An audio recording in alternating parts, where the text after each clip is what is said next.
नमस्कार मंडळी, सौम्याच किचनमध्ये आज तुमचं स्वागत आहे। तर आज आपण झणझणीत कोल्हापुरी भडंग बनवणार आहोत।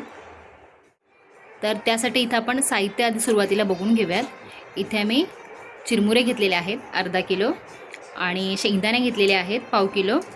चवीनुसार आपण मीठ यामध्ये घालणार आहोत। लसणाच्या पाकळ्या घेतलेल्या आहेत 15 ते 20 आहेत आणि कोल्हापुरी लाल तिखट आपण मोठे 4 चमच घेतलेले आहेत। 2 चमच साखर, कढीपत्ता, फरसाणा इथे घेतलेला आहे। तुम्ही जर तुमच्याकडे असेल तर तुम्ही वापरू शकता किंवा स्किपही करू शकता। आणि फोडणीसाठी हिंग घेतलेला आहे। तर इथे आता आपली कढई चांगली तापलेली आहे। आता आपण यामध्ये तेल घालून घ्यायचं आहे।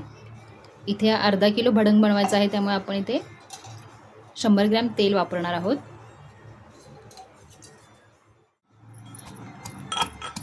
इथे आपण लसूण थोडासा ठेचून घेणार आहोत। तर इथे आता आपलं तेल चांगलं गरम झालेलं आहे। आता आपण यामध्ये राई घालून घ्यायची।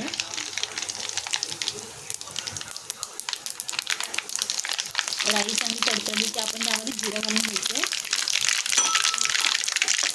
ठेचलेला लसूण आता आपण यामध्ये घालणार आहोत।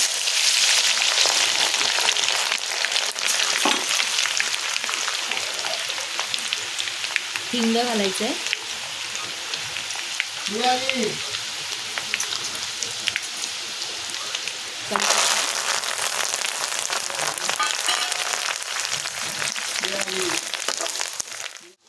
शेंगदाणे घालून घ्यायचे।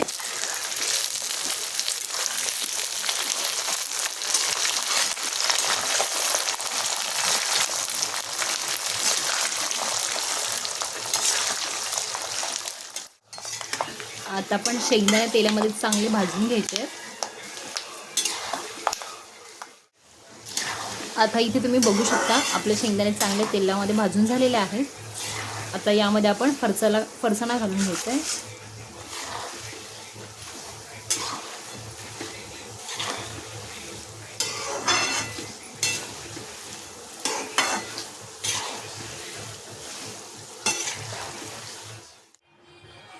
आता यामध्ये आपण हळद घालून घ्यायचं 1 चम्मच।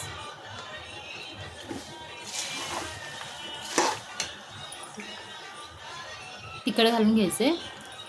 इथे आम्ही कोल्हापुरी लाल तिखट वापरलेला आहे।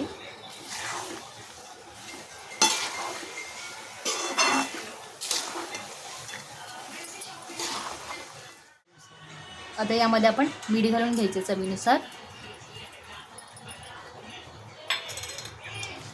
एकत्र मिक्स करून घ्यायचं आहे।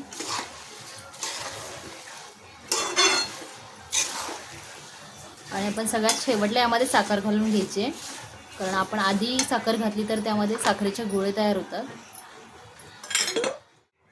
आता शेवटी आपण साखर घालून घ्यायची।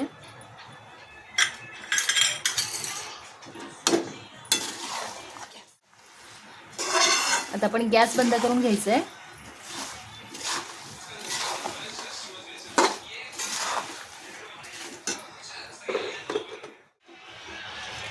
आता आपण चिरमुरांमध्ये हा मसाला घालून घ्यायचा आहे।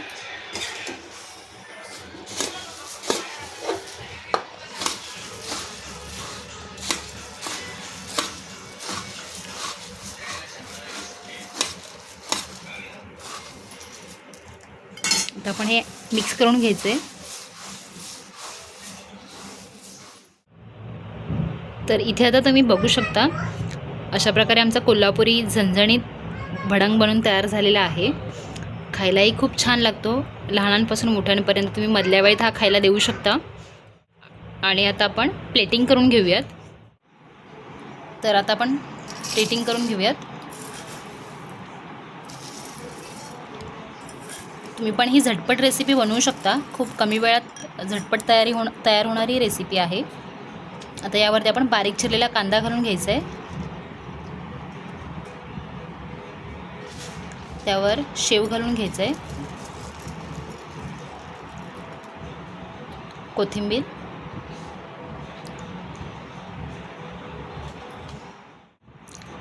तर इथे आता आपली डिश बनून तयार झालेली आहे। हे भडंगसोबत बारीक चिरलेला कांदा, वरती शेव आणि कोथिंबीर हे कॉम्बिनेशन खायला खूप छान लागतं। तुम्ही पण ही रेसिपी घरी ट्राय करून बघा आणि कमेंटमध्ये आम्हाला कळवा। आणि अशाच नवनवीन रेसिपी बघण्यासाठी तुम्ही आमच्या चॅनलला लाईक करा, शेअर करा, सबस्क्राईब करा आणि बेल आयकॉनला क्लिक करायला विसरू नका. थँक्यू.